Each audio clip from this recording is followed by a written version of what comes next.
Depuis 14 ans, Stéphane, un Français originaire du Val d'Oise, dirige un club de plongée à Playa del Carmen, au Mexique.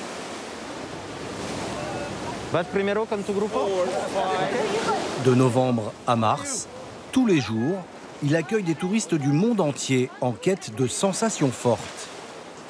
Comme Céline, 44 ans, arrivée la veille de Lausanne. Moi j'adore les requins, donc à la base j'ai plongé en Égypte, j'ai plongé aux Maldives, donc j'ai l'habitude de voir des requins, donc j'adore ça, moi des gros trucs comme ça, je trouve ça tellement impressionnant que ouais, j'adore quoi. Si vous êtes prêts, on va aller au briefing. Les plongeurs ont signé une décharge qui dégage le club de toute responsabilité. Et pour minimiser les risques, ils doivent respecter un protocole de sécurité. Si vous avez appareil photo ou autre, pas les bras tendus, pas la GoPro en face, toujours les bras à proximité du corps, pas de flash, pas de lumière. Il ne faut pas oublier que nous, on est invités, c'est nous qui allons les voir. C'est leur milieu, nous on est là qu'invités en fait. Ici, pas besoin d'aller bien loin pour s'offrir le grand frisson. Les squales rôdent à seulement 200 mètres des côtes. Le Yucatan, l'un des meilleurs spots au monde pour les observer. Dans cette partie de la mer des Caraïbes, une vingtaine d'espèces de requins. Certains, en voie d'extinction, sont protégés, comme le requin-baleine, totalement inoffensif. Il peut mesurer jusqu'à 17 mètres de long. On croise aussi le requin-marteau ou l'énorme tigre, reconnaissable à sa peau zébrée. Et surtout, celui qui, avec le grand blanc, est le plus redouté de la planète, le requin bulldog. C'est ce requin qui a fait la une de l'actualité en France lorsqu'il a été impliqué dans la plupart des 11 attaques mortelles contre des surfeurs sur l'île de la Réunion. C'est pour plonger aux côtés de cette terreur des mers que Céline, la Suissesse, a parcouru 8000 km. J'espère qu'on va en voir beaucoup surtout. Et peut-être des petits, pareil qu'il y a un ou deux petits des fois, donc si on voit des petits, c'est joli aussi. L'expérience coûte 75 € par personne. Seuls les plongeurs aguerris peuvent s'inscrire. Après 25 mètres de descente, sur le sable blanc, apparaît un premier squale.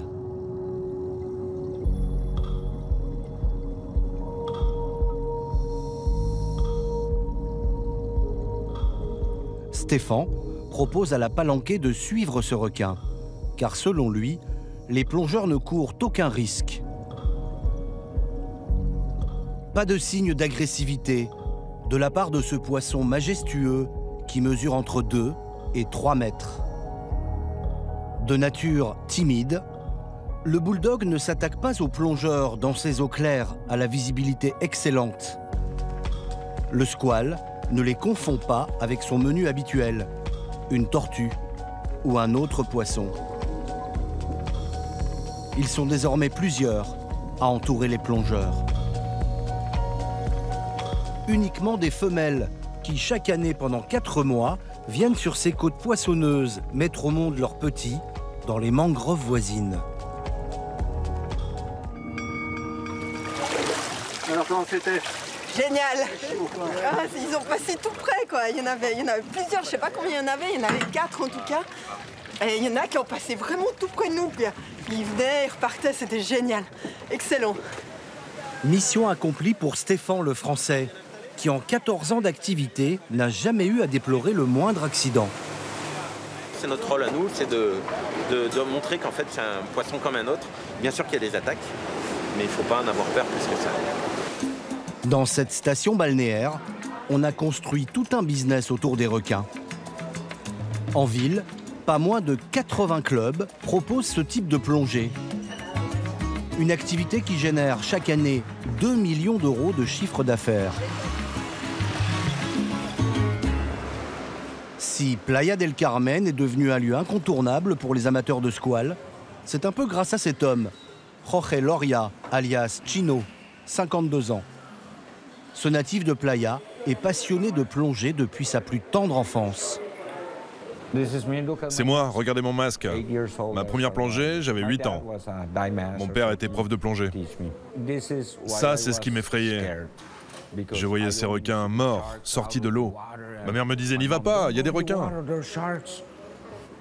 Mais quand j'en ai vu un sous l'eau, il était tellement beau que je suis tombé tout de suite amoureux des requins. En 1995, Chino ouvre son propre club et il est le premier à proposer aux touristes d'aller plonger avec les requins bulldogs. Pour être sûr d'en croiser à chaque fois, il décide d'emmener un seau rempli de poissons pour les attirer. Quand on a commencé à faire ça, on ne savait pas du tout comment faire. On a tout appris sur le tas. Regardez comment c'était. Le seau était ouvert. Il y avait du sang partout. C'était dangereux. Enfin, tout ça, on l'a appris petit à petit.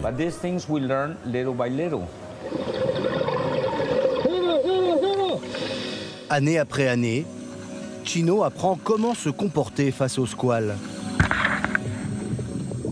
Il teste ses limites, quitte à se faire quelques frayeurs.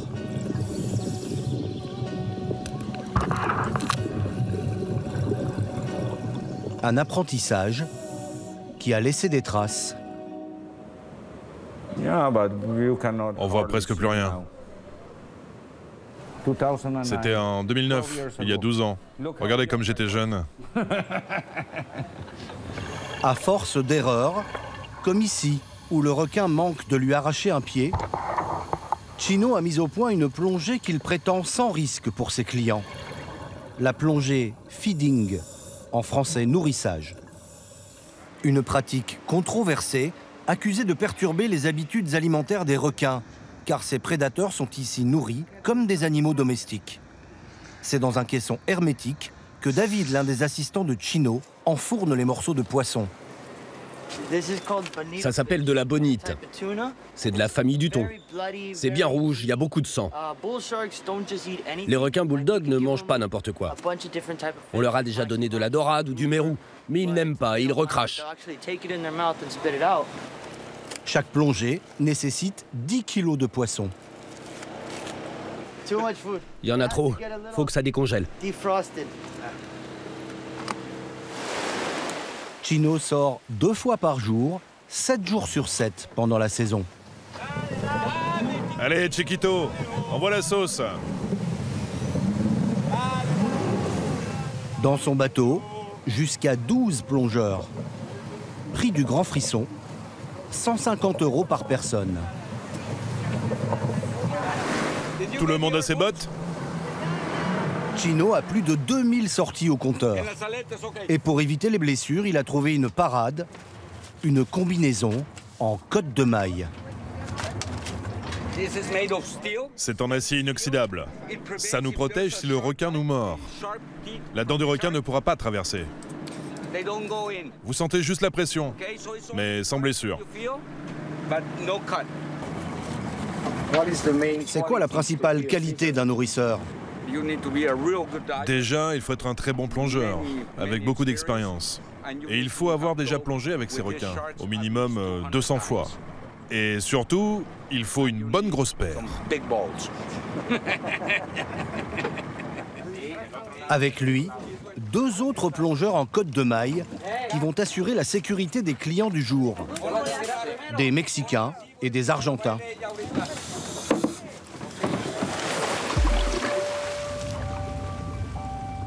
Chino plonge le premier vers une zone aménagée à 20 mètres de fond. Il retire ses palmes pour avoir de meilleurs appuis sur le sol. Une fois en place, il entrouvre la boîte hermétique pour que le sang des bonites attire les requins.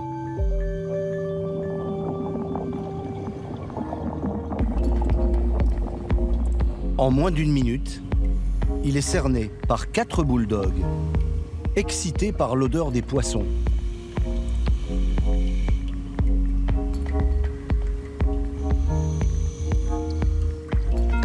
En les nourrissant, il accapare leur attention afin que ses clients puissent maintenant descendre en toute sécurité.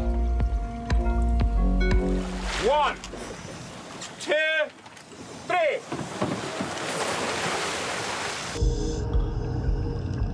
Pour éviter un accident, ils doivent rester groupés, aller se positionner le long d'une corde et s'y accrocher pour éviter de dériver avec le courant.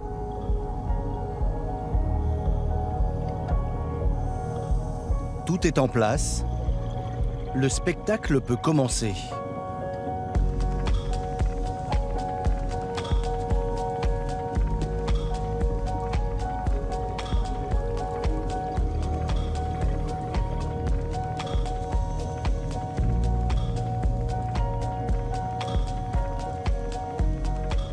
Parfois, les requins frôlent les spectateurs, mais les ignorent totalement.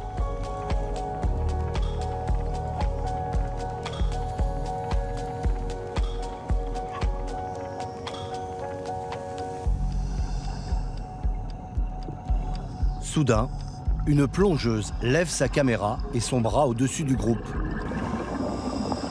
Un geste en apparence anodin, mais qui ici représente un gros risque. Les requins en pleine frénésie pourraient confondre l'appareil avec un morceau de poisson et arracher le bras de la plongeuse. Chino interrompt le show et vient faire un rappel à l'ordre, car à la moindre morsure, les autorités locales pourraient mettre fin à cette activité.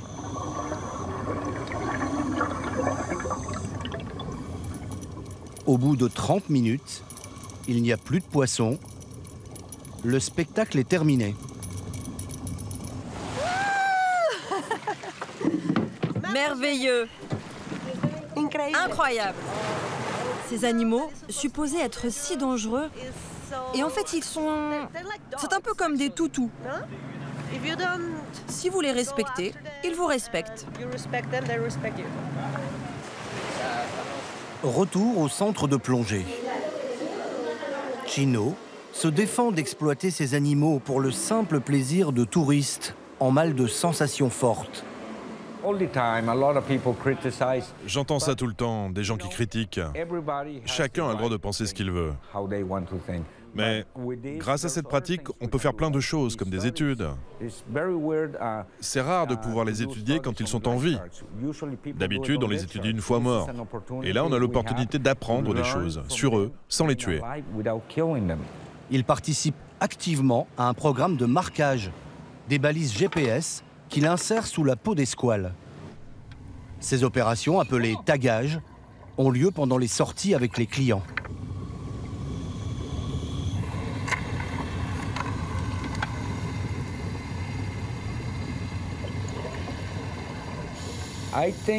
Je pense que oui, ça doit leur faire mal.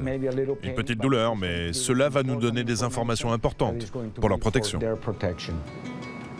En 5 ans, il a tagué 40 requins. Ces sondes lèveront peut-être le mystère sur la vie de ces squales. On ne sait pas encore, par exemple, comment font ces femelles pour tenir les mâles à l'écart afin qu'ils ne mangent pas les bébés. Ni où elles vont avant et après leur passage à Playa del Carmen. Jaime González, biologiste marin, travaille pour les parcs nationaux de la région de Cancún. C'est lui qui collecte et analyse les informations délivrées par les balises GPS des requins tagués par Chino.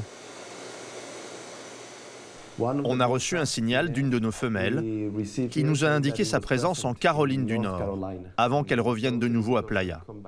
On a ainsi réalisé que leur zone de déplacement était beaucoup plus large que tout ce qu'on avait imaginé. Un voyage de 4000 km aller-retour. Des balises comme celle-ci sont installées tout au long des côtes mexicaines et américaines. Elles alertent les scientifiques sur les déplacements des requins. Mais le principal combat de Jaime, c'est d'imposer la protection des requins dans un univers où cela ne va pas de soi. Dans le Yucatan, 50 pêcheurs possèdent un permis pour les chasser, notamment le bulldog, qui n'est pas une espèce protégée. Ils en tuent plus de 2000 chaque année et revendent leur viande, leurs dents et leurs ailerons qui finissent en soupe sur le marché asiatique. À Playa del Carmen, un seul pêcheur possède ce permis. Depuis des années, il pose sur les réseaux sociaux avec ses trophées et se vante de tuer jusqu'à 10 requins bulldogs en une seule nuit.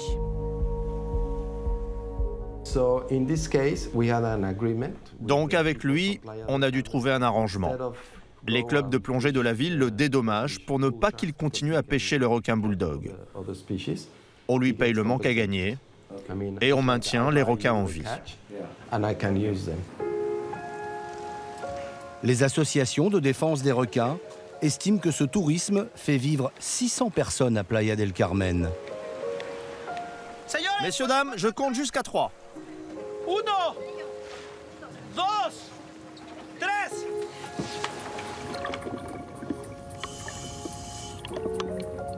Mais pour éviter un développement anarchique de l'activité, il a fallu réguler. Seuls 8 des 80 clubs de plongée de la ville ont le droit de nourrir les requins. Et ce, à un seul endroit, seulement 2 fois par jour, pour ne pas risquer de sédentariser les requins bulldogs et ne pas perturber leur migration.